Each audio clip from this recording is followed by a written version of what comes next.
So I want to answer the question about what can we do to help our children if they nebuch, Rahmana litzlan, le'aleinu, go through any kind of trauma, but usually there's only one that's a secret, right? That's what we learned about.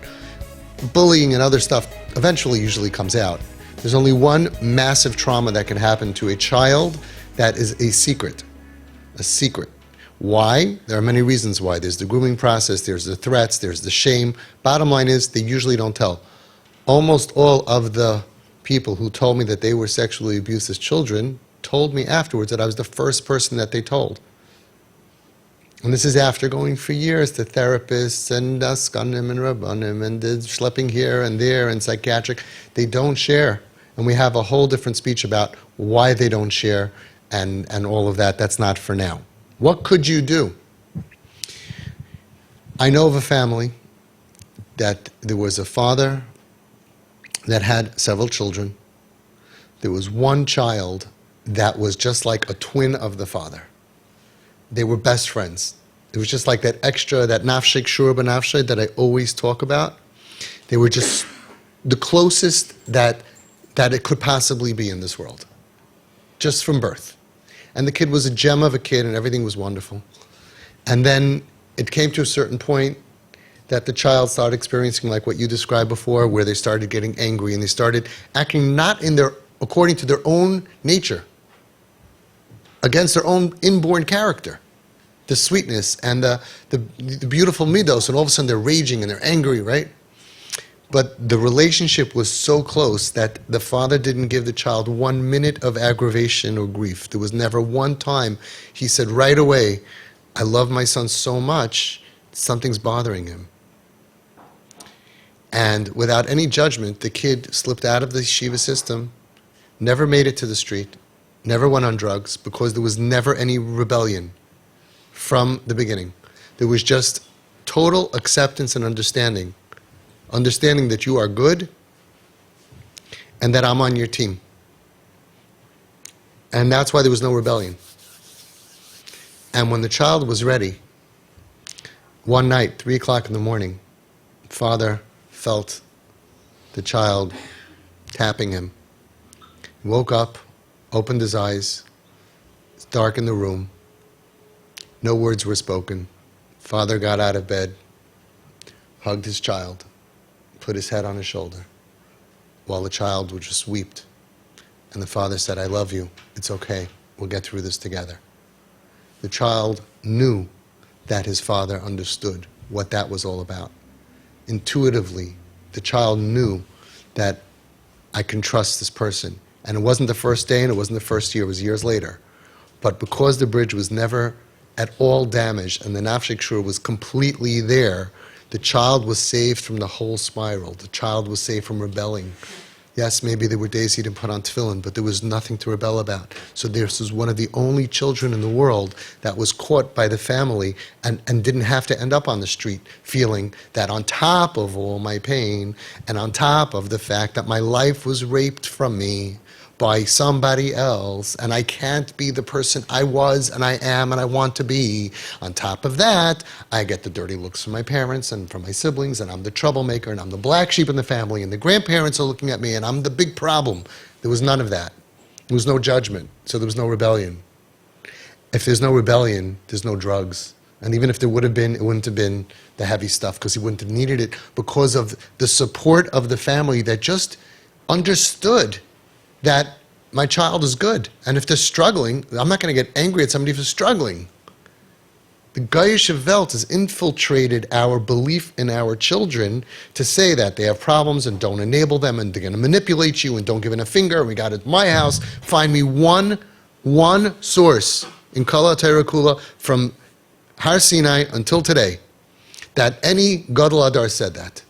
Never. Not from the Chazon Ish, not from, it doesn't matter. I have a whole collection. I've never seen it. It's from the Ketanim and it's from the Goyim that infiltrated our mind. And because of that, we get tougher and tougher and tougher. And then we convince ourselves that we have to be tough. Because can you imagine how much worse the child will be if we wouldn't be so tough? Then for sure, because they're rotten from the inside. This child didn't have any rebellion. And whatever he did, he had the stamp of approval of mommy and tati. And when he was ready, he was able to share what happened because he had the support system from birth. He was never burned in the name of whatever. And then he was able to go to therapy and have the quickest, easiest therapy treatment because there was nothing else in his life to deal with other than the cancer inside of him. The machla is bad enough without adding other issues. I'm homeless, my parents don't like me, my siblings hate me, I'm the black sheep. You just add years and years of therapy that have nothing to do with the problem. You are not part of the problem, and we're never supposed to become part of the problem. So if you ask me, we need to raise kids from the beginning with correct Torah chinuch. And if you follow any chinuch book, it's never with anger, and it's never with judgment, and it's never to put them down, and it's never to make them feel small. Read any chinuch, authentic Yiddishkeit book, and you can keep a nafshei kshur b'nafshei of 100, even while you're doing the chinuch. And doing the chinuch happens very, very rare by any gadol.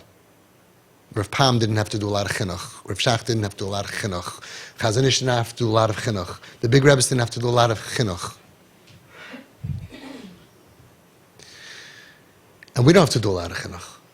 If we have the love and the nafshei kshur b'nafshei, that does most of the chinuch. And then the once in a while that there's a struggle and it's done properly with love, you don't lose the child. You never lose the relationship for chinuch. That's like cutting off your arm to try to fix your broken finger. That's losing $1 million trying to save $1,000. It's all about the connection, the relationship. And that family saved their child. So much pain and aggravation, agmas nefesh was able to heal so much faster. That's my answer to the question.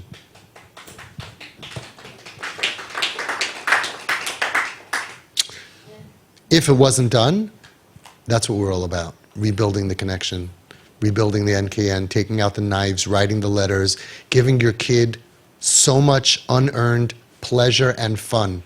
How much unearned pain did you have?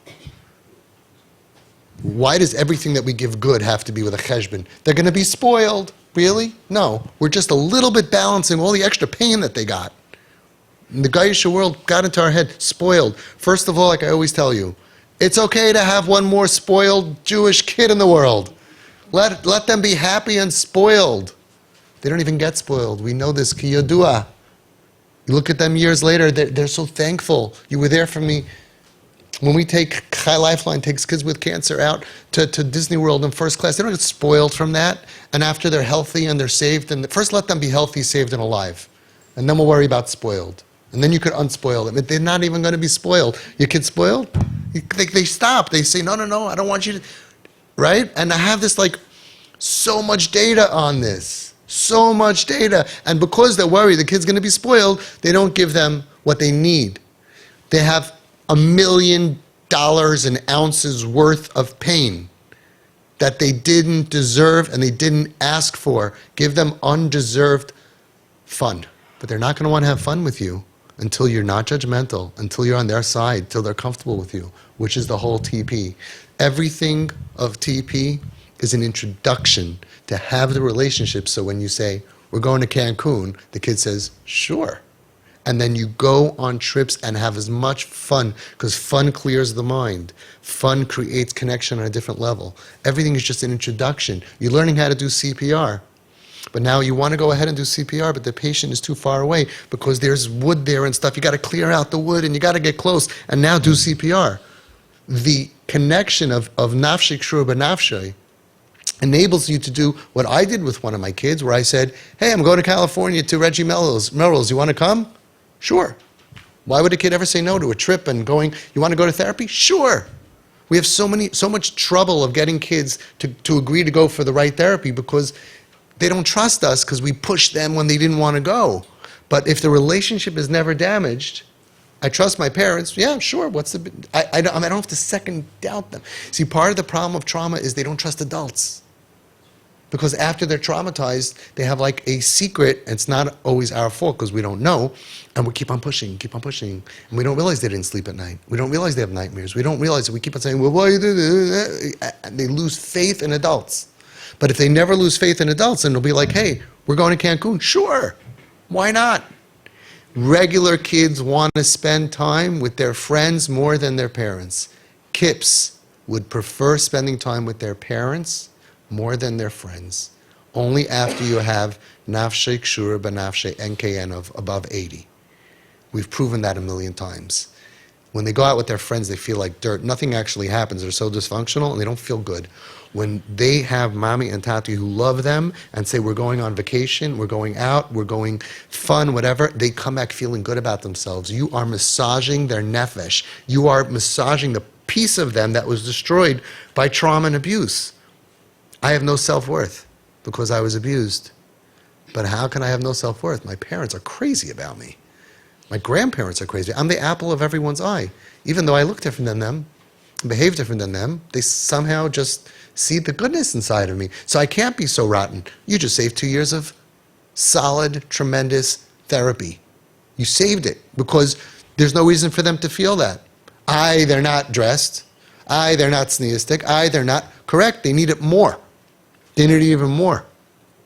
So everything that you're doing to take out the knives, to get close, to work on the NKN, to really have an nafshik shuba nafshik is in order for you to start the work of putting pleasure and fun into their lives as much as you possibly can. You cannot spoil them and you cannot overdose on this. And this is what's going in their brain. They have so much pain. Let's give them pleasure. I don't know why the therapy world doesn't see that the opposite of pain is pleasure. Even with therapy, the therapist should tell you, I'm going to do trauma therapy, and your job as parents, fun. F-U-N. They will bring the F-U. You just got to supply the N. I don't know why the psychiatrist doesn't say, yes, your child needs 300 zillion things of antidepressant, but go to Disney World and do trips every month, and you'll see by the end of the year how many of our kids, almost nothing or nothing. Hundreds. So even if they don't somehow trust me or do research on what we're doing, that we can fight so much of depression and anxiety and PTSD and stuff with what we're doing, but why don't they at least recognize that in addition to what they're doing, what's the downside? If I was a psychiatrist, I would say, listen, right now, okay, you need this. By the way, parents, you want to help your kid? Have a lot of fun with them. Compliment only. Take them out to Cancun, to Puerto Rico. I don't get any commission, kickback from Cancun. I've never even been there.